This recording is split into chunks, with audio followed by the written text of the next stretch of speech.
You might think a billion-dollar warning about NASA's aging launch pads is just news for rocket scientists, but it is actually a case study on why your grocery bill keeps rising. When governments skip fixing roads and power grids today to save money now, they are not saving, they are borrowing from the future at high interest rates.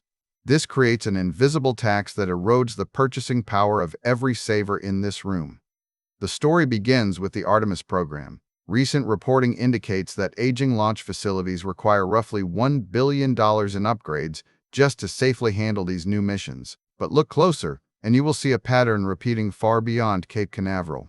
This is not about rockets, it is about deferred maintenance acting as an invisible tax on everyone's purchasing power. When we treat infrastructure like a disposable item rather than a long-term asset, inflation becomes inevitable because everything costs more to fix later. Consider the data from advanced economies over the last 15 years. The International Monetary Fund notes that public investment in physical assets has plummeted from over 6% of GDP in the late 1960s to less than 4% recently. Meanwhile, emerging markets maintain closer to 8%. This underfunding creates a structural gap where the machine running our economy begins to grind itself down. We are not just failing to build new things. We are allowing the foundation of modern life to decay while pretending that is fiscally responsible behavior. This brings us to the first major revelation about why your money feels like it buys less every year. Please consider supporting the channel by using those links if you find something useful. The second shocker lies in how we manage these funds even when they are allocated. It is not just about underfunding, it is about waste. IMF research estimates that countries waste an average of one-third, roughly 33%, of their infrastructure budgets due to poor governance, corruption, or bad planning. In some low-income nations, this inefficiency can exceed 50%.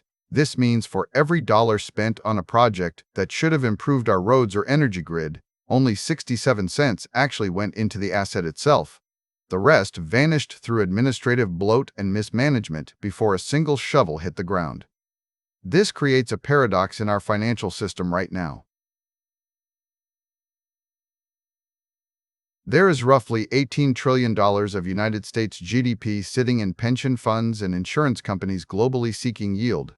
These are massive pools of capital that want to grow money safely over decades. Yet, there remains an estimated annual global infrastructure shortfall between $1 and $1,500 billion simply because the capital exists, but isn't flowing into physical assets efficiently enough to prevent decay. We have a savings glut mismatch where desperate demand for investment meets a supply side choked by inefficiency.